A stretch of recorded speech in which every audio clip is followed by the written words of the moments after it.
Ladies and gentlemen, welcome back once again to Last Minute Kickout, and we're here for the glorious, the earth-shattering, groundbreaking WWE first ever women's pay-per-view of Evolution. Absolutely first time ever for many things. Yeah, one of a kind. Yeah, we'll break that down as we go along. But I hope everybody is well. Before we actually get into this, and I do introduction and everything else, I would like to wish Roman Reigns a very speedy recovery in his fight against leukemia. Cancer is an absolute bastard of a disease, and as much as we try to be as smarky as possible and rib on the guy for what's happening in wrestling, a lot of that's not his fault. But cancer, regardless of whichever side of the coin you flip on, is something that we should all work together to fight against. So good luck, Mr. Roman Reigns. Or more specifically, Joe Anoa'i. We hope you beat this. So, yes. But yes, I wanted to open the show with that before we get on. I, as always, Pete Titus Creed Nethercoat, joined as always, woo indeed, joined by on one of my sides by the wooing voice of a one Mr. Ric Flair. I mean, one Mr. Kevin Eva. How you doing, sir? I'm not doing a very good impression. I've only got one ex-wife. Fair enough. Yes. I'll leave that there. I thought you had to think of that. I did. And as always, joined by the paragon of DDP Yoga himself, Mr. John Turbo Finley. How you doing, sir? Have you just given up on being more elaborate with, what do you say? It's just Paragon. That's it. I can't think of anything else from now. There are many people who have spoken up and said that they've started taking it because you've done it and shown what you've done with it, John. I know. I've had a couple of people tell me on Twitter and whatnot. Exactly. I'm very grateful. That's something you should be proud of as well. Yeah. Oh, damn right. I am proud of. So I'm proud of their work. So anyway. We are going to talk about Evolution. A couple of things before we get into the actual matches and that, and it's something that John and I were talking about as it was actually happening, was the size of the venue itself. It reminded me a lot of the size of what when they first did Roadblock. But John said it was actually more similar to a takeout pay-per-view, didn't you, John? Takeover pay-per-view. It was like this is the kind of like venue that they chose was in the same vein as like NXT takeovers that were not sharing the same building for like the main pay-per-view of that time. Like for example, at SummerSlam, it's always like the Brooklyn Barclays Center and whatnot. Yeah. But no, something akin to, like, say, the SSE of London, for NXT TakeOver London. That's what I was kind of like thinking that's what the arena that they chose for Evolution was kind of like akin to. Right. And it kind of like felt like that overall. And it's definitely one above from what the first Roadblock was, because the first Roadblock was a house show, essentially. It was a glorified house show. Whilst this one had a lot more production value, and of course you saw the stage. You chuckle, but I chuckle because the production value with the microphones was terrible. Okay, that was at the start. No, it was all evening. The mics were very echoey. They were a little bit. Okay, the mic. Okay, so we could say it's not as NWA 70th anniversary level of bad quality. No. But in fairness, they went back and fixed it. Within like 24 hours, they went back and fixed it. The fight and everything else, all the uploads, and then issued an apology. WWE have not done a damn thing. Yeah. They just straight uploaded it, and I don't think they ever will either. It's just the way they've gone. It was definitely interesting. It reminded me a lot of the smaller,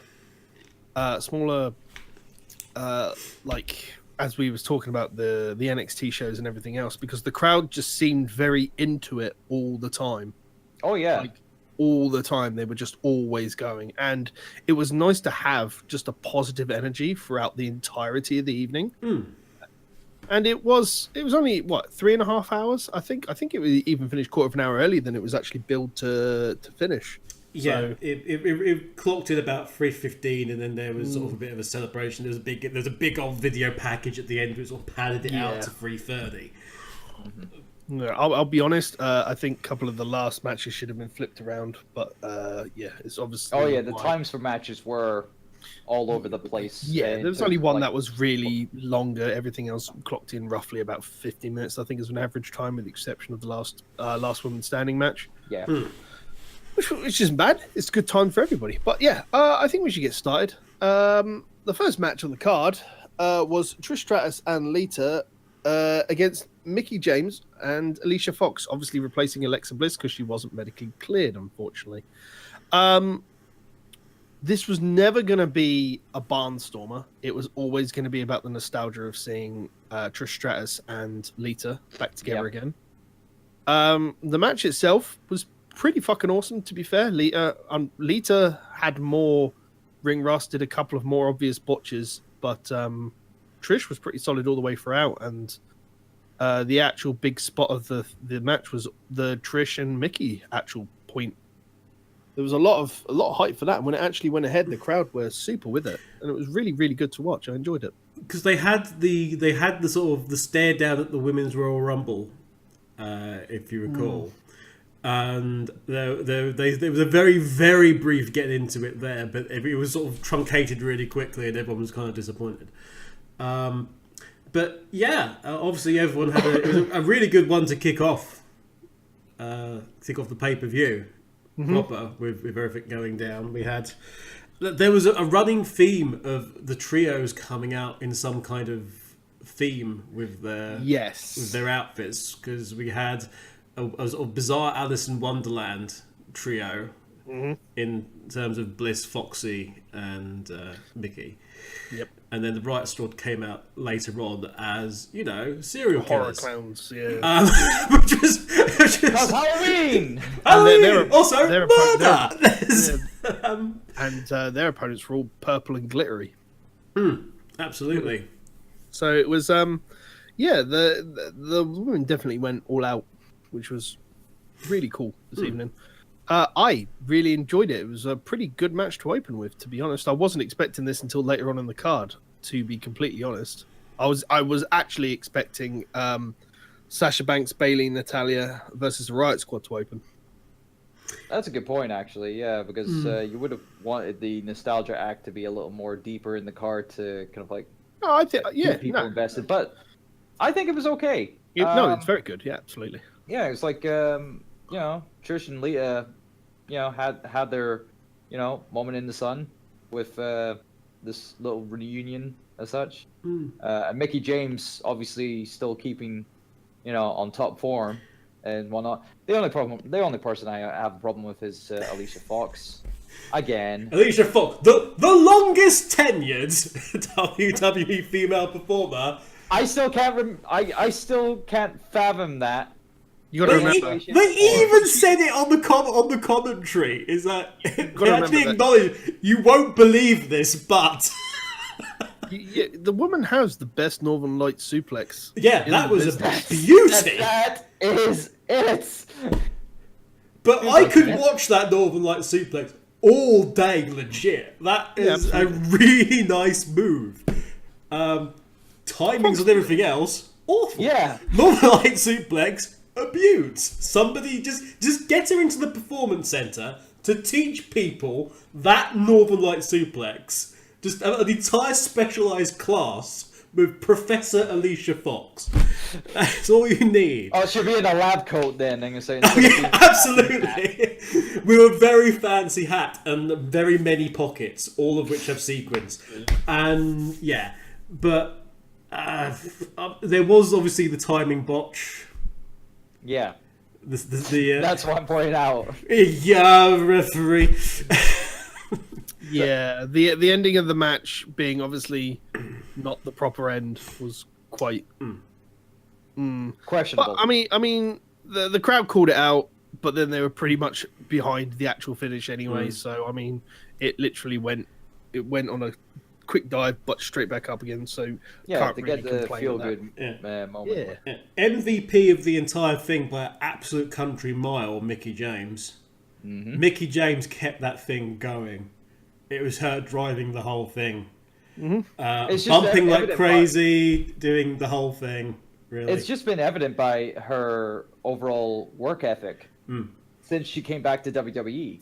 It's like she keeps being, The workhorse. The proper workhorse for that division. I mean, originally it was Natalya, but now it's Mickie James. Natalya's sort of more behind the scenes, getting everybody ready. Yeah. It's sort of, it goes through stages of it's Sarah Del Rey, on to Natalya, and then on to Mickie on the roster now. Yeah. Which actually works really well.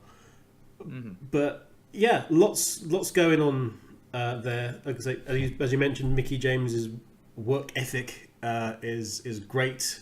For somebody who was saying, "Oh yeah, she was in Trish's last match, and she was the one who retired Lita back, a decade ago," and she's still going at that level. Really good, deserves props.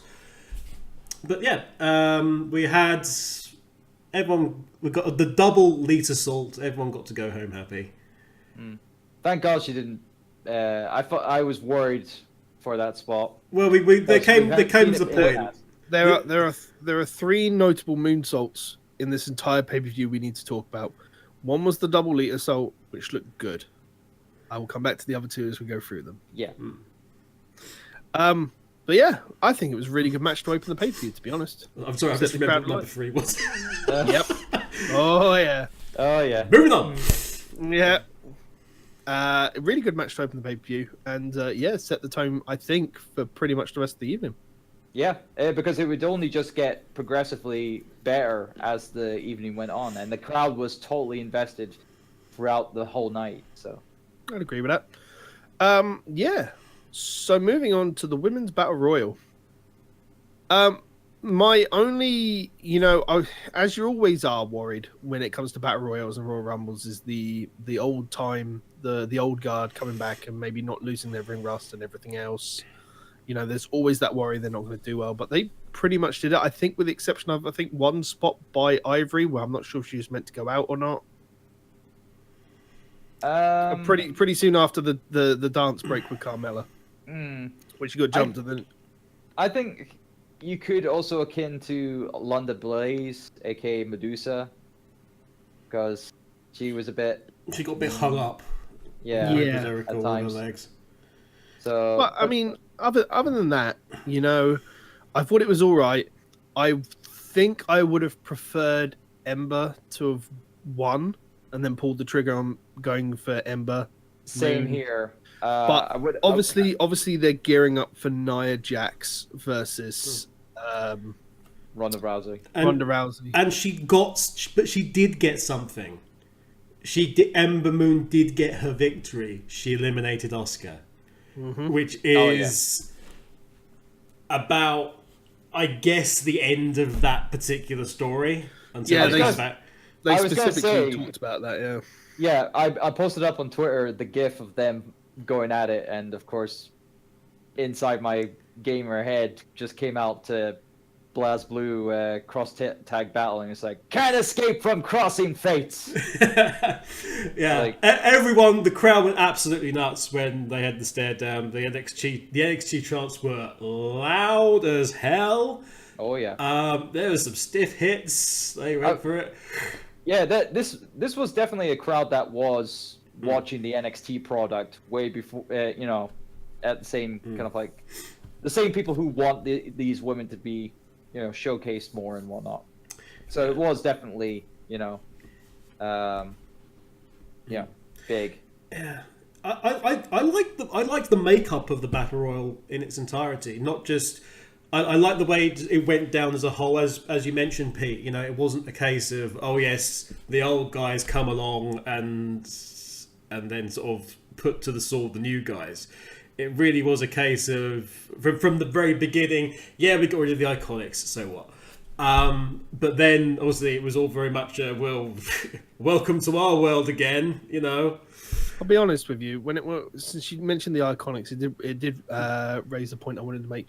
Normally, I groan whenever they do their promo on SmackDown, but I actually really enjoyed their promo at Evolution. I thought it was really funny, and I really enjoyed it. Was it for the fact that obviously it led to their comeuppance at the start of the Battle Royal? No, this is before they got in the ring. Because when they got in the ring, they did that really stupid Superman pose that I really hate. Yeah, they're trying to be superheroes now. I love that just because how dumb it is.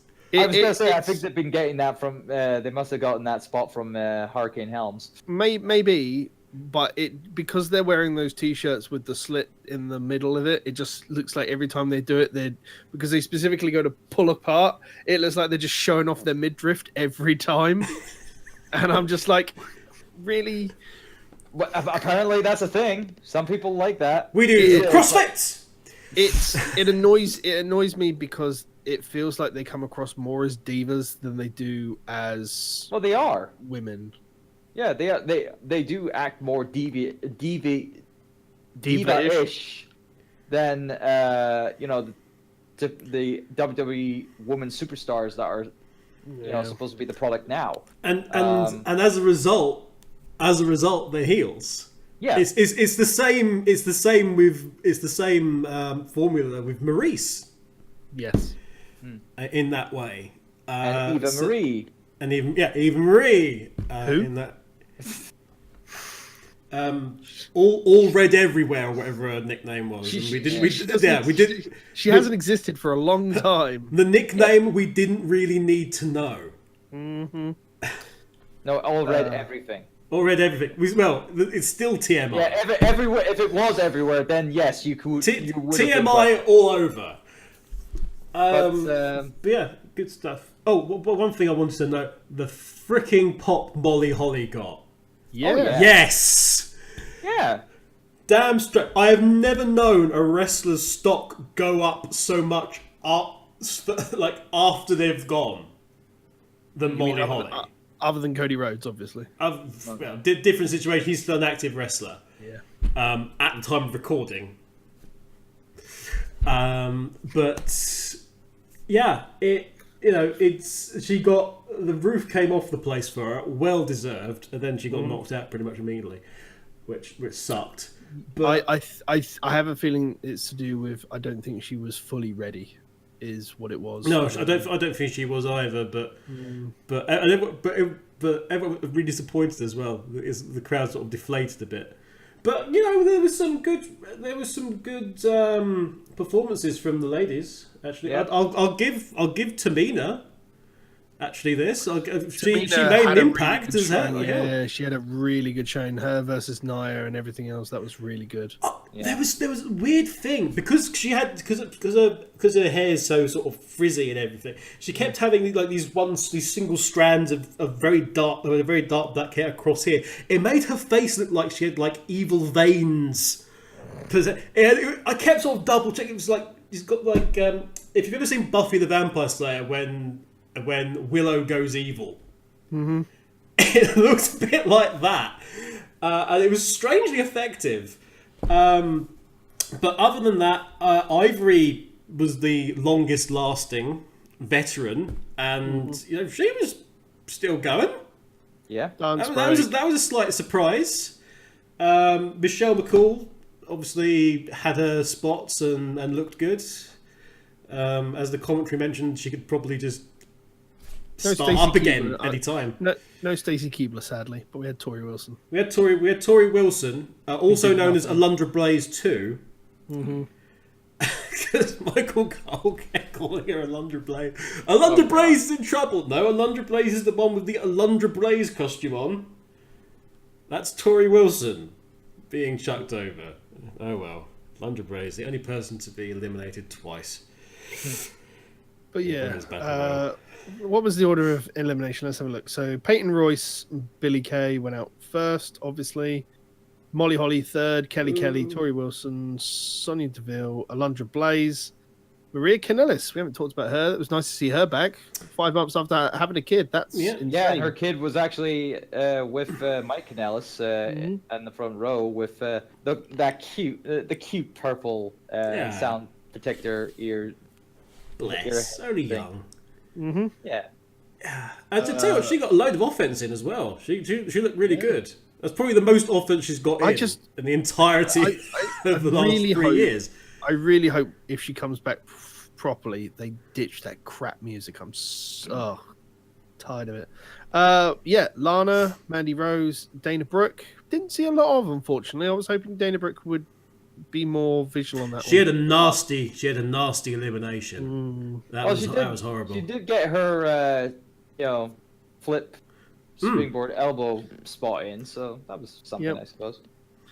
Michelle McCool, Naomi, Carmella, Ivory, Asuka, Tamina, Zelina Vega, which reminds me of something else I want to talk about in a minute, and Ember Moon, with Nia Jax winning. So, you know how they've done away with all those Titantron videos, except for this really large box that's up the top of above the ring. Yeah. Oh, yeah. She had Cien Almas's, didn't she? Yep. She's Cien Almas's video, and I was like, all right, then. It's called being lazy. Well, she only has like 3 matches to her name, I think. Yeah. 1 in NXT and 2 on SmackDown, I think. But yeah. Well, actually, no. 1 on SmackDown and then a mixed tag with Almas against Rusev and Lana on a pre-show. I can't remember. She's only allowed to do 1 match per brand. So her next one will be on Raw when she next gets one will be on Raw next year. And then she's going to NXT UK for a guest appearance. Then, and then 205 she's Live. Then 205 Live and main event, and then she's gonna go off to Evolve for a guest appearance. Who knows where she'll end up? Indeed. But yeah, I think we can all say it was really good. But I think we all felt like Ember should have won it rather than Nia. Yeah. I would have been perfectly happy with Ember winning it. I'm equally happy with Nia winning it. Well, I was gonna say I would have thought that it would have been Ember winning it, Nia turning it, and then that would be the program. Even though Ember would have had her title match, they would have to have this little feud in the middle before that happens and whatnot. But hey, that's just me. My caveat to not picking Ember was whoever wins this, they win the right to be fed to Ronda Rousey.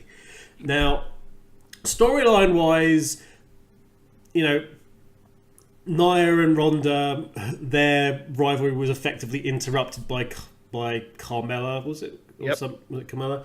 So no. It was a Carmella? No, Alexa Bliss. Alexa Bliss. Somebody won Money in the Bank.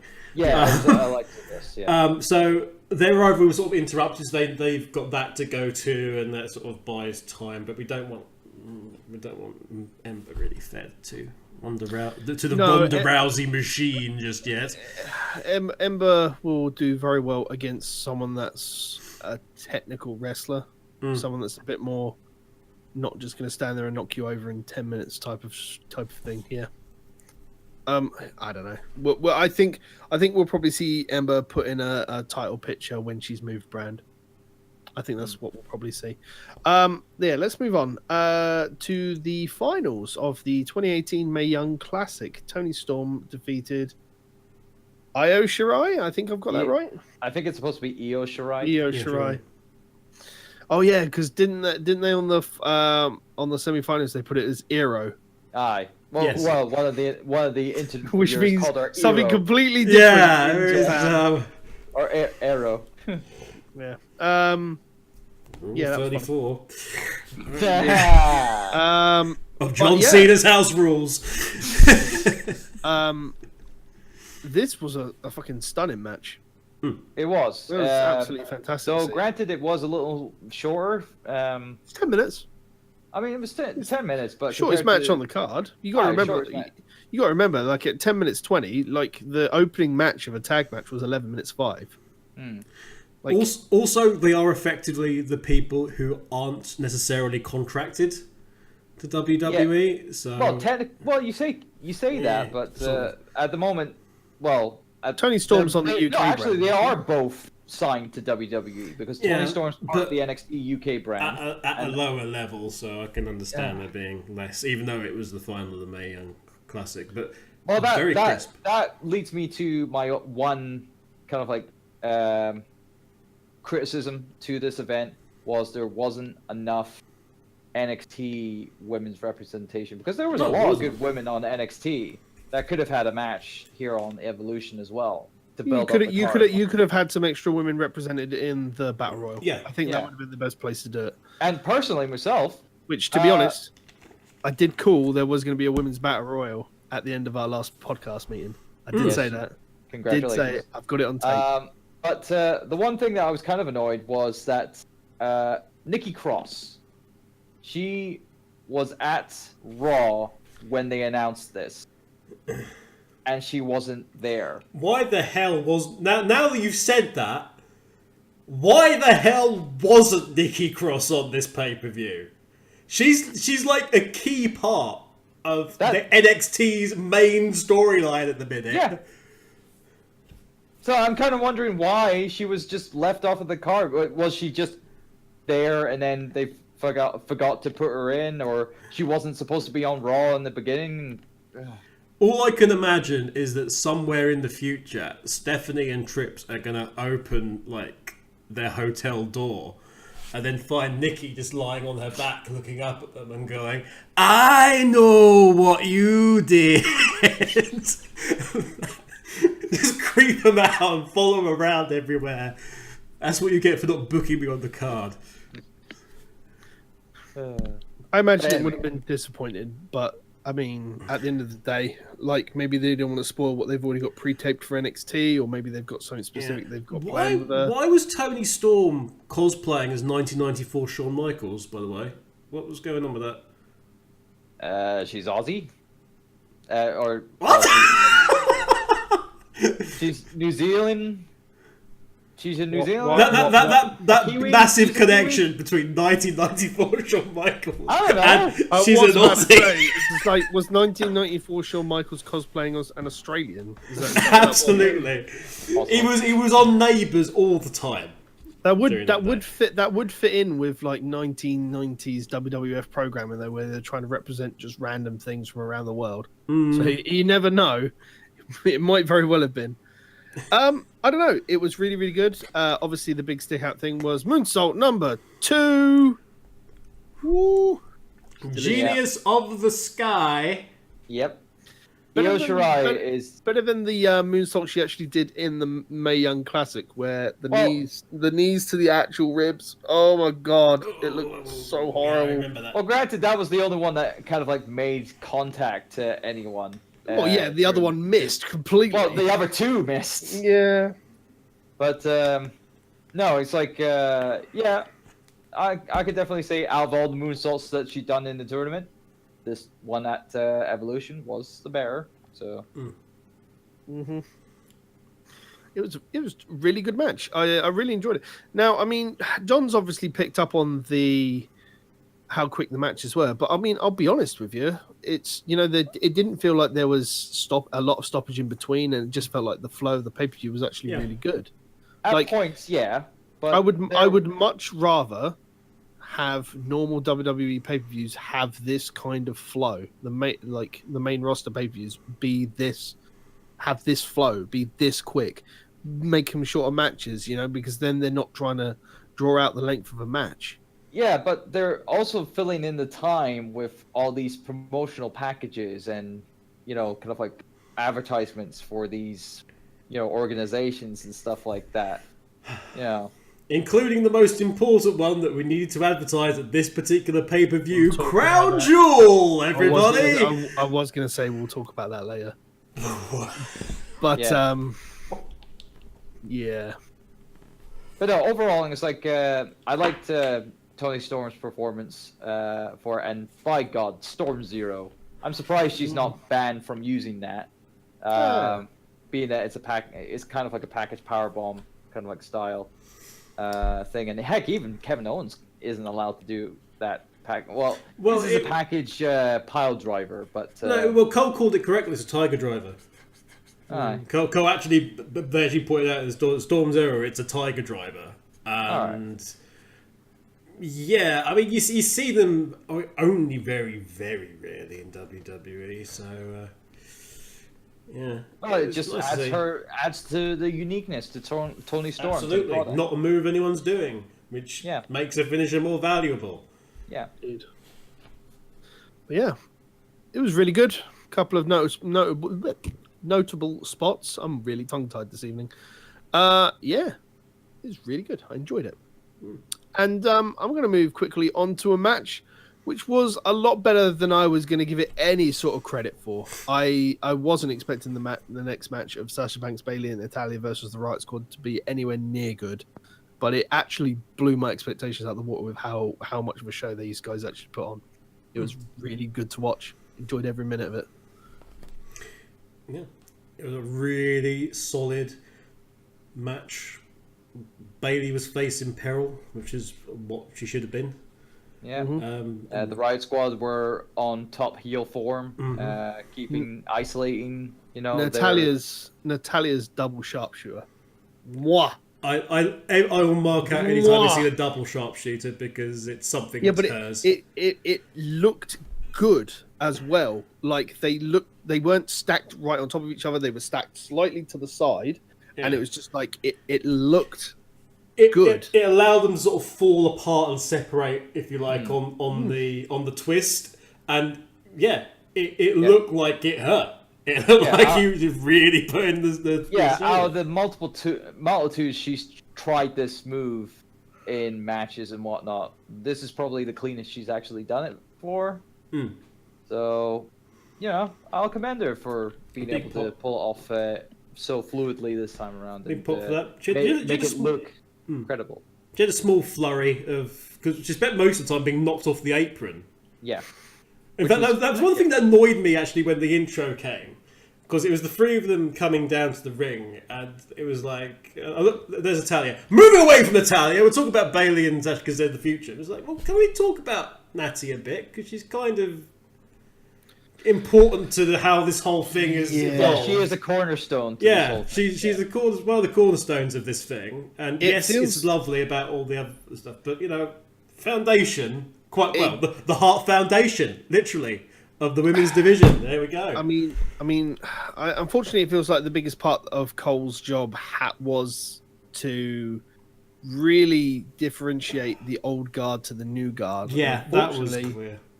Unfortunately, they've really lumped. Unless your name is Trish Stratus and Lita, and you're a Hall of Famer, you're an old guard with no relevance to yourself, and that's really disheartening because we all know how much Natalya puts in behind the scenes and everything else. Yeah. Mm-hmm. So, but she had a flurry, and there was did you hit a German suplex that was like really, really hard? I thought for one absolutely wonderful moment they were actually going to let her cut loose for once, but no. We can't have that. She'd murder everybody. Yeah. But yeah, nice stuff. In terms of the tag team, I like the Riot Squad's use of tag team. Simple tag team psychology, like dragging to tag in. They can't make it over themselves. Drag them over. Drag them back. You got a 5 count. Get them back. It's very good. Very, very good. Very good. Oh, did you know that Sasha Banks' cousin Snoop Dogg? Because we needed to know about that once again. Absolutely. She was on a TV program talking about her cousin Snoop Dogg. Was she bloody really? We know this. Yes. I will say Hall of Famer Snoop Dogg. Hall of Fame. It's very true. It's Hall of Fame of Snoop Dogg. Yeah. But no, it's like. Other than the work rate of the match, I'm actually surprised that the face team got over on this. I thought the Riot Squad would get the win here, but it wasn't meant to be, sadly. No, they needed to give... The Riot Squad have had the advantage on the house shows, haven't they? Yeah.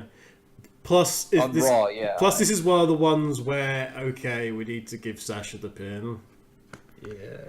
So Yeah. I will say that my one big criticism about this event is that the results. It's something you normally say, Pete, but the results were very obvious.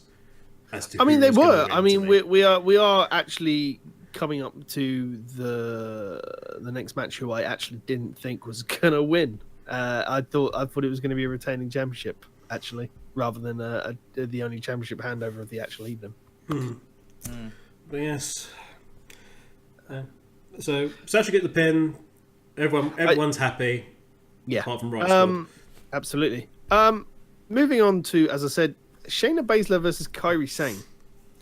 I was completely expecting Kairi to keep the belt because it is.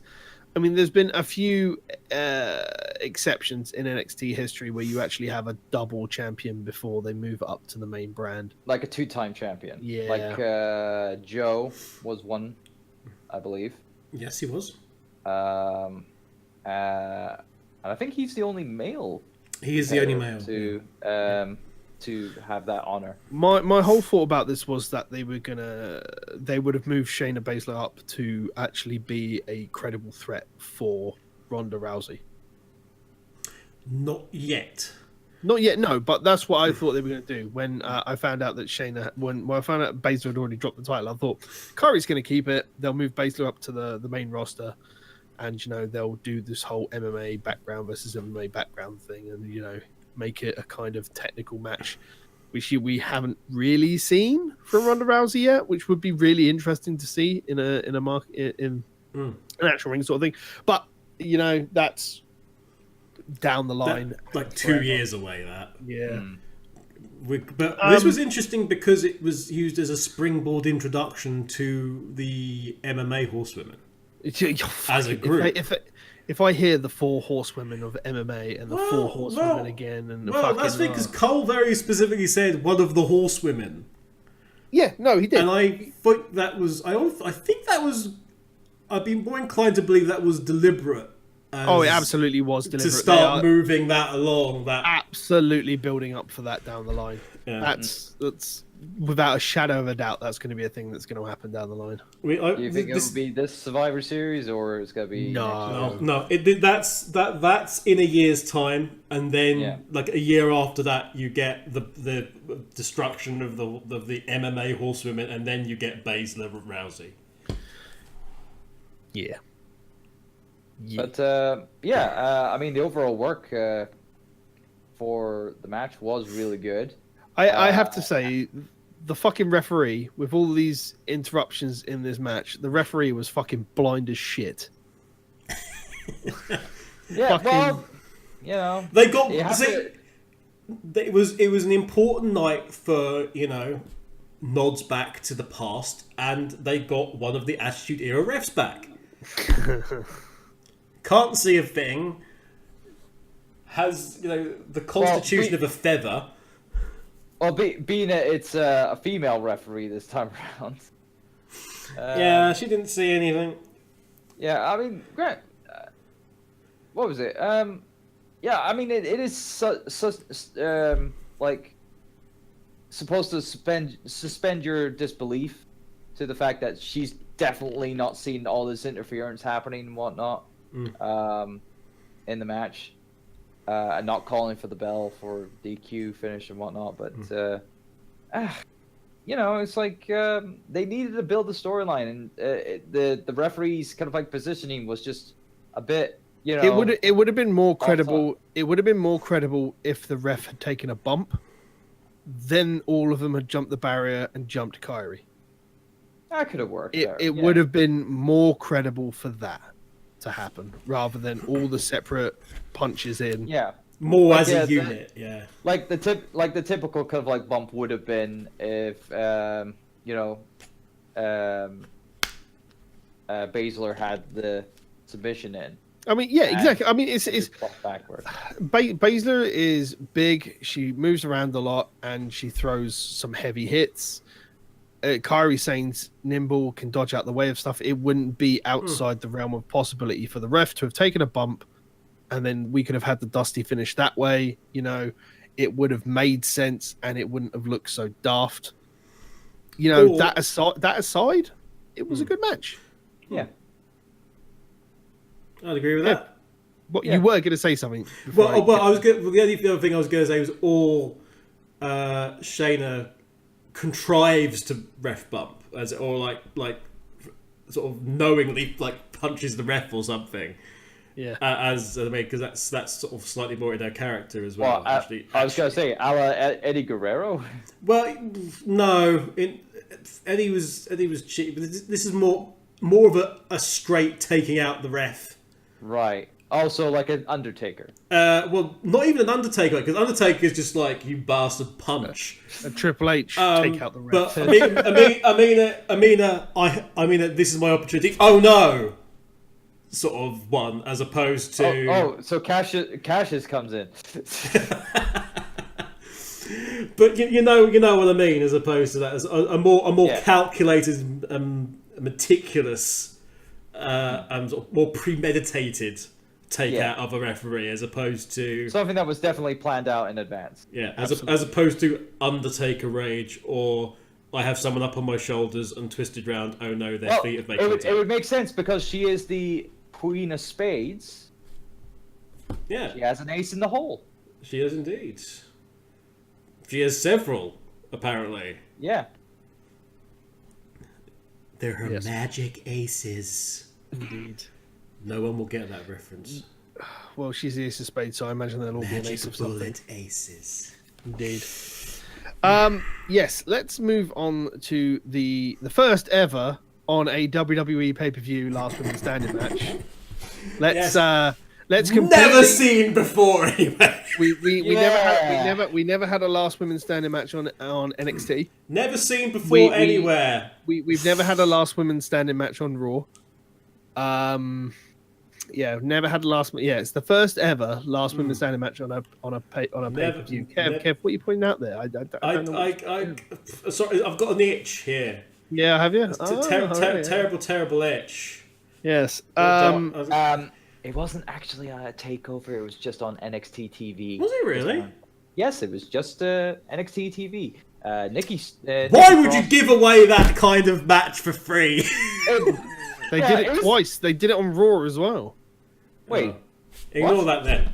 They had the it was the Charlotte and Sasha Banks. They had the last. No, that was Falls Count Anywhere.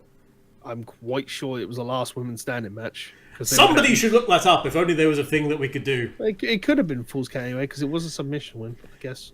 There was a. Yes, it might have been. It was in the the railing for the anyway. There is no evidence on the network at all. Match is. We can, but I want to talk about Moonsault number 3. Oh, first. Here we go. All you. Please, we've talked about this before, Charlotte. Please stop doing moonsaults. You're bad at them. Let alone on a moonsault when you're meant to go through a tape. Man, I'm waiting for Botchamania. This is going to be. Oh my god. Oh, this is gonna be that will be a showcased spot. It's like a moonsault where she completely misses the table, and because she's obviously so large, her kneecaps have just edged the side of the table. The table's gone over, so they've had to replay the table shot. Fuck me, Charlotte Flair, stop doing moonsaults, please. Yep. Please. She's not gonna listen to this, obviously, but I'm sure someone in the back would. Just pull her to the side and just say, "Look, Charlotte, sweetie, we just want to point this out to you. Please stop doing that moonsault. You know fine it's doing terrible for your knees, and you're just not hitting it many times. Please, take it out of your arsenal." Yeah, I mean, it was a fantastic match. Like, Becky Lynch showed her once again brutality. Yeah, and how angry she's going to be. I honestly think this should have been last on the card, and the only reason it isn't is because Ronda Rousey has billing potential. It's the only reason Ronda Rousey closes the card out. But yeah, it was a fantastic match. It was brutal. Yeah, definitely some really good spots to the match. Definitely a lot that was akin to the Gargano Ciampa. The burying and a lot was kind of like referenced in that one as well. I definitely liked. Obviously, the finish was the highlight. That powerbomb through the table by Becky was. Are we sure it just wasn't a moonsault that went slightly wrong? Yeah, a reverse moonsault. A reverse moonsault. A reverse springboard moonsault off of Becky's shoulders. There was a brief point during this match where I was actually dreading Charlotte getting the win because she kept getting back up, like all the different times after she went through the table, and she got buried by chairs. Yeah, there was everything else. And there was one notable time where the referee was counting and whatnot, and he got to 9. Charlotte wasn't on her feet proper, and yet the referee stopped. Generous. She's good. And it's like, no, she's not. It's like she's still on her. She's not fucking flat on her feet yet. You know. Honestly. I don't know. I mean, commentary was making Charlotte look very, very strong, naturally enough. Did you know Charlotte is like the powerhouse behind everything ever? Also, did you know that to the surprise of Michael Cole, there is a group of people out there that believe what Becky's saying? No, she's got this small cult-like following, according to the commentary. You don't say. Small cult, which is why the entire fucking crowd was chanting, "You deserve it," when Charlotte was getting her ass beat. But only a small section of the crowd had the "I boo the woo" signs. Oh yeah, I think they were given out. No, it's the same as the Sarah section. So, because there's been quite a few of those. The hugger section as well we had. Yeah. Which included your mate, Turbo. Which one? Oh. Finn. Oh yes, of course. Finn was there. Was that Adam Cole behind him as well? Baby. I don't know. I didn't see it looked very much like Adam Cole. I think it was just a couple of excited fans. I'll be honest with you. Yeah. But no. He was there. There was a notable couple of points. Well, I can definitely say that R-Truth being there wasn't needed whatsoever. Well, he was there for Carmella. Hey, yeah, he was there for Carmella. You need to stop hating, John. I'm sorry. You've become a grade A hater recently. Excuse me, you two just now going on all about how Charlotte was terrible at these moves. Kev, stop. Dance break. No? Okay, just me. Don't you raise the eyebrow at me.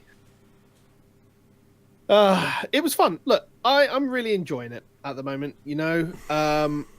With the exception of dumb last match stuff. But yeah, before we segue into the last match, we will talk about Mr. Michael Cole and his Crown Jewel promotion and the stern faces of Renee Young and Beth Phoenix. And there's obviously a reason for it. If you don't know, a lot of the women backstage and a lot of people taking part in Evolution have been very annoyed by the fact that Evolution had no promotional time in the last build-up week on Raw and SmackDown this week. I was going to say, annoyed is a lot of the very kind. Well, yeah, I'm using polite words.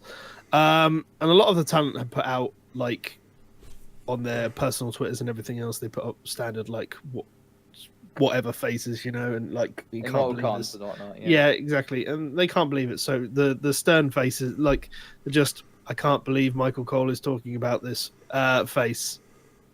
Yeah, I saw that picture on Twitter. Like, it's yeah. I mean, it didn't need it. Like, Crown Jewel has had all the dumb promotion in the world. It really didn't need Michael Cole being the mouthpiece of Vince McMahon's money pressed backside. Yes. Like a puppet on a string. What made it slightly more? What made it slightly more sort of almost unsavory was the video. One of the video packages, and it was the one that focused on our Lord and Savior Stephanie McMahon. And her speech. Yeah. There was extracts from her speech. And one of the things that was specifically said was about how women had got to perform in the Middle East for the first time as part of something else. Yeah. Yeah. Remind me why we're having Evolution before Crown Jewel. Remind me why we're doing that again. Oh, yeah. Oh, yeah. That's because we won't have any women performers at Crown Jewel because Saudi Arabia. And yeah, so I mean, it's strictly true. It's also strictly true they're not being allowed to perform at the place that you've done a very specific big money deal with, that's going through a very major international crisis at the moment owing to, murder and dismembering a journalist. Yes. So, yeah. You do not have. I don't care if you've done it 100 times in a load of other countries, in vague geographical area. WWE, you chose the money. Yeah. Deal with it. Yeah. Because no one is gonna believe anything else you say about the subject. That's what you picked. The only way they would have done that is if they chose not the money and pulled out. That's the only way they would have done it. But of course, if they did that, then the Saudi government would just cause so much problems for WWE. They would have obviously wanted the money back in some fashion or whatever. Cancel the deal. Probably sue them, or worse. But it's just ill timing, and of course, just poor practices by WWE. But what's new? Yeah. But yeah, we had Crown Jewel. Crown Jewel is coming. We will do a thing on Crown Jewel. We'll do one of these on Crown Jewel, no doubt. And that's going to be pretty awkward, I think, actually, for us gents. Would you not say? It's definitely going to be super awkward for myself because I'm going to be going to the UK tour that's after Crown Jewel. And that's going to be... It's going to be orcs for me, but then I have no emotion, so... Yeah, okay. I am emotionless. I am like a void. Good for you. While we're on the subject of the reactions from Renee and Beth, first of all, Beth rocking the Bull Nakano t-shirt, love it, and gave her a shout out as well at the beginning of the pay-per-view, which was really nice to see. I honestly had a lot of difficulty during the pay-per-view knowing which of Beth and Renee were talking at any individual time. They do sound alike. They sound very similar. Yeah. Normally, when you've got the makeup of a commentary team, you have very distinct voices because you need that. Mm-hmm. And while both of them obviously did a very good job, I think, and we had more of Renee Young, that NXT is used to. Yeah, then it would be on Raw. We've had Raw Renee Young, which is, buzz catchphrase or a couple of words here and there. Mm-hmm. That was nice to see, but it was just so hard to follow who was talking a lot of the time. I didn't really feel I had that problem. I mean, it helped that Michael Cole, was a male voice and really cut between the crowd, but it didn't. At least it didn't feel like it was Beth and Renee being overpowered all the time. They definitely were more of the voice. Oh no, it was very equal in that sense, and Cole was basically the rudder for the whole thing.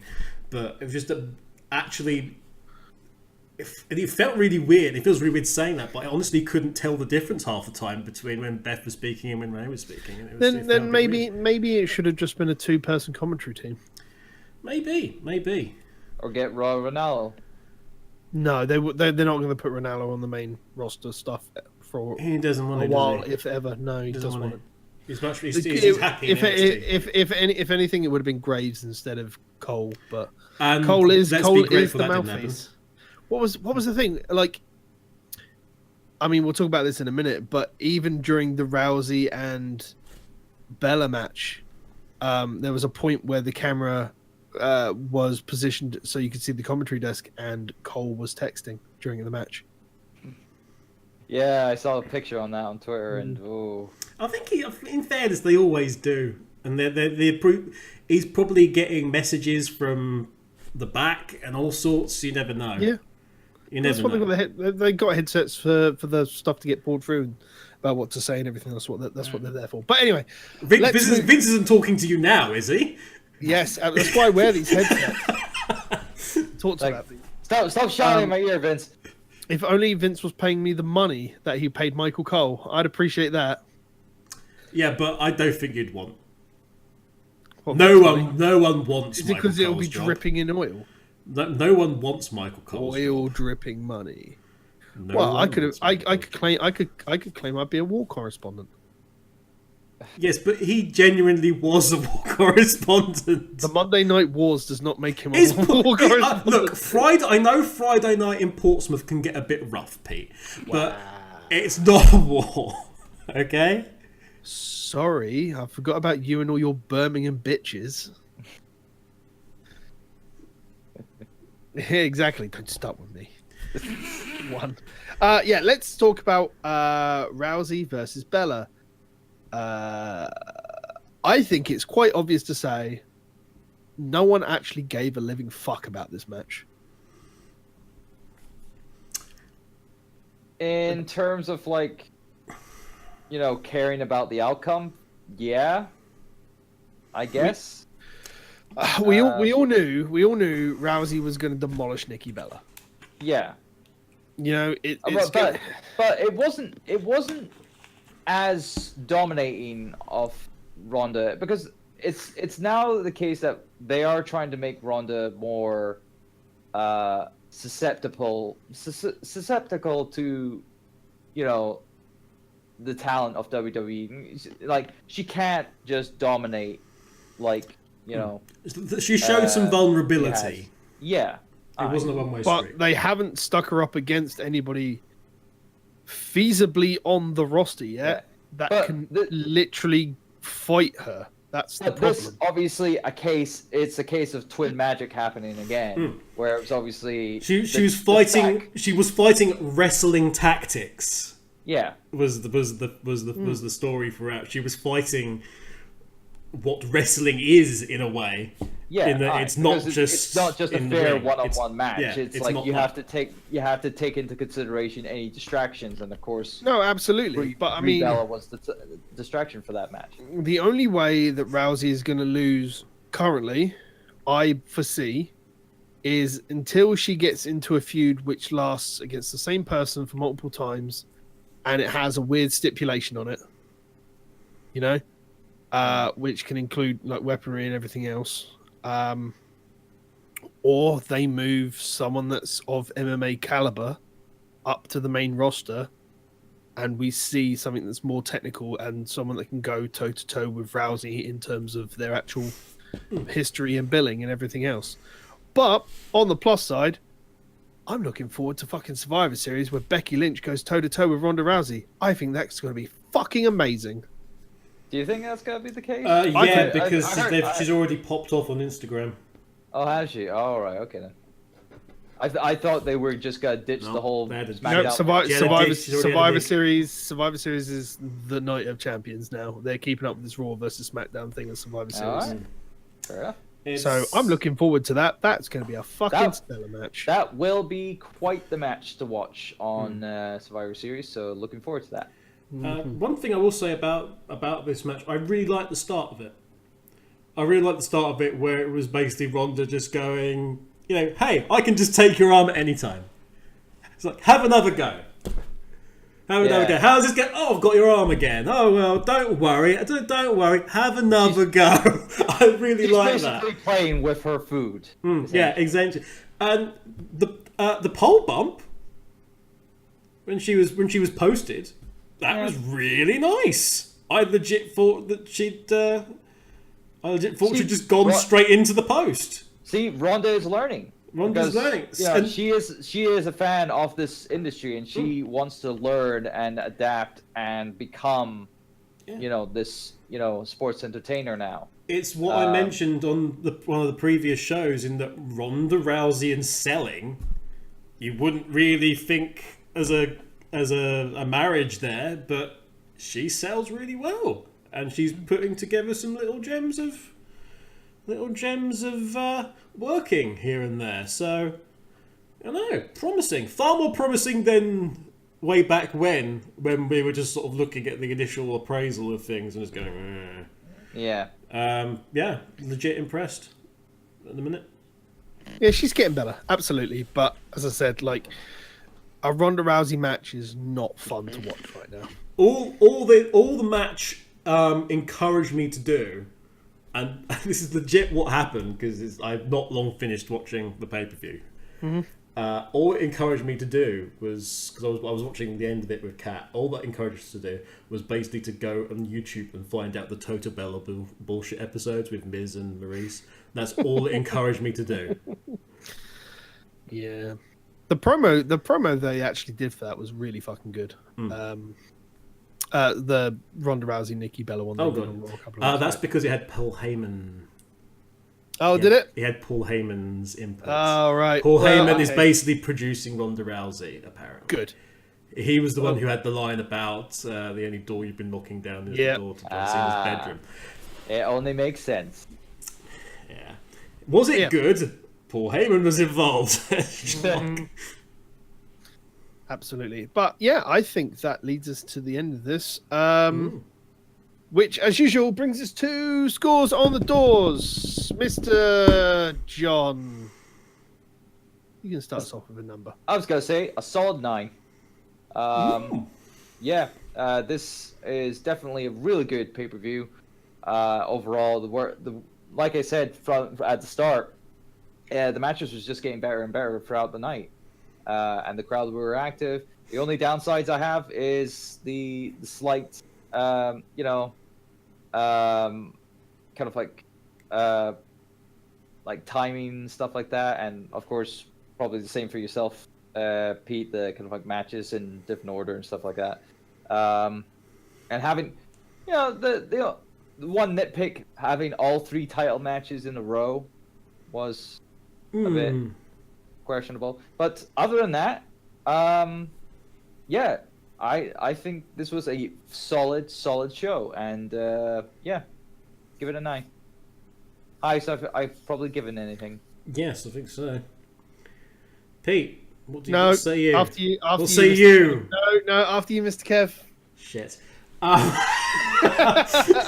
You've literally just watched this. You should have a fresh number. But I'm kind of conflicted on what to score it. Well, then I am not going to let my words dissuade you in either way. You've heard from Mr. John, and maybe for Crown Jewel, I'll let you go first. But generosity! I know, right? Especially as I was trying to go last, you'll let me go first. That's very nice of you. But see, I'm a bit conflicted about this because it was as a pay-per-view, I enjoyed it. I enjoyed it from start to finish. Were the matches all amazing? They were good. They weren't amazing. And as I mentioned, I could tell who was going to win every single one, with the exception, perhaps, as Turbo mentioned, as the NXT title one, which was probably the one that was the most up in the air. Not counting the Mae Young Classic, of course, but. And that kind of brings it down for me then, because I kind of knew who was winning in all instances. But I don't know. I can't go as high as a 9 because it wasn't a takeover level of blowing people away. I'm gonna say 8.5 I because I think it's better than that. better than an 8, but it's not a 9. It's simple as that, really. But very good, and well done all the ladies. Yeah, I have a feeling that each of the ladies went out there with the sole idea of to burn the house down, and each of them walked away spectacularly. And proved what we already knew. Yeah, but it wasn't us they had to prove it to. No. Yeah, with mistakes and all, they still brought the show to show us, really good stuff.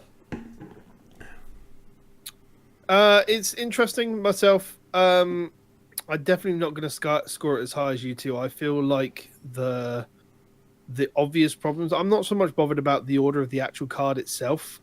Didn't bother me as much, and it was refreshing that it wasn't in the order I was expecting.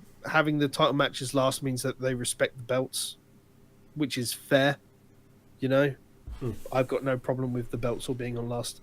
My only problems exist with how sloppy some of the problems may be, and maybe a reliance too much on the older faces in the Battle Royale and some people that really shouldn't have been in there that aren't, they're just there for the sake of who they are rather than, being able to represent all three brands. So, but Ronda Rousey has to wrestle, Pete. Shut up. I'm going to give it a solid 8. A solid, very, very, very strong 8. It's a very good pay-per-view, and it's one of the best ones that there's been. Like, there wasn't a bad match. There were just small problems in matches. So it's one of the only pay-per-views I can say since we've started this podcast, vidcast, whatever you want to call it, I think we can honestly say between the three of us that it's the first pay-per-view we've looked at that there hasn't been a bad match on the card. Yeah, I would concur with that as well. Yeah, probably the highest overall mark, I think. For absolutely. Us as well. Well, I don't think any of us have even got close to scoring a 9 on anything so far. So with an average, an 8.5 before, but I don't think there's been absolutely. I think an average mean score of 8.5 because it would have got brought down beforehand. But yeah. There we go, guys. That was Evolution. If you haven't watched it yet and you've only listened to us now, why? You should have gone and watched the damn thing. It's amazing. It really is. Crown Jewel is, I'm going to say this week, by the time we're recording this, we are recording this before Raw and SmackDown this week. So this week is the go-home show for Crown Jewel. There are going to be some bad matches on that one, especially since John Cena's replacement is speculatively to be Bobby Lashley. But he's injured. Yes, he is injured, which means that he's literally going to get knocked out in round 1 of that tournament. And they don't know what's going on with Daniel Bryan yet, who doesn't want to go. So there we go. We'll find out about what that's going to be. Maybe he'll get written out of the... Maybe they'll put Miz in that match. Take him out of the thing and just, move him over, injure Daniel Bryan this week on SmackDown, and then Miz will get put into it since he was second runner-up. It'd be interesting heel heat for Miz to go the way of I did Crown Jewel. Because you wouldn't, but I'm there for the company all the time. That would be an interesting way to go. That would be nuclear heat, though. Yeah, that would be nuclear heat. A very odd, awkward kind, but it's the sort of Miz would be. Do you know what would give him even more nuclear heat? Because we know damn well if Bryan goes, they would. Well, before Daniel Bryan would have said no, I guarantee you Daniel Bryan would have got that belt at Crown Jewel. Guarantee it. Now he said no, he's probably pushed himself back. If Miz is willing to step into that slot, I guarantee they'll probably give Miz the belt. I think Miz might win the Best of the World Championship because that would annoy people. That Miz gets to call himself best of the world. Oh, I'm so looking forward to all the CM Punk chants on the Best of the World Cup series. That is going to be so much fun to listen to. The Best of the Americas Cup. What a fantastic... Actually, there might not be CM Punk chance. I mean, we give the Saudi Arabia shit, but when we were there for the Greatest Royal Rumble, the actual crowd was decent. Oh yeah, the crowd was great. The Greatest Royal Rumble. Anyway, Crown Jewel's coming up, and then after that, it's Survivor Series. So yeah, there'll be another one of us shortly for Crown Jewel, and yeah, next week probably some point on your friendly YouTube's stuff. I would like to end the podcast by saying that we are now on the Last Minute Kickout YouTube channel. Kev has separated us away from the Last Minute Continue brand, and it has its own channel now. Needed doing. I thought needed doing. Have its own so thing. Yes, if you're listening to us on the iTunes, please go and subscribe to the new Last Minute Kickout YouTube channel. I'm sure Kev will put a link to it in the description. There'll be a link in the description because of YouTube things. I can't put it in the actual things yet. Absolutely. But yes, I'm sure we'll all link to the new YouTube channel when this goes live. It normally goes live on YouTube first. As always, I have been Pete, Titans Creed Nevercoat, joined by my wonderful, wonderful, fabulous co-stars.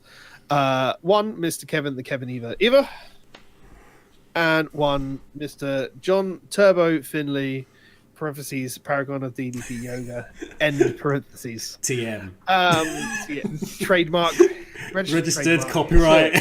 Copyrighted, yeah, everything else. All rights reserved. All rights reserved. Used for wrestling entertainment and shows and promotions and public relations. I swear to God, Dallas, if you're watching this, please don't sue me.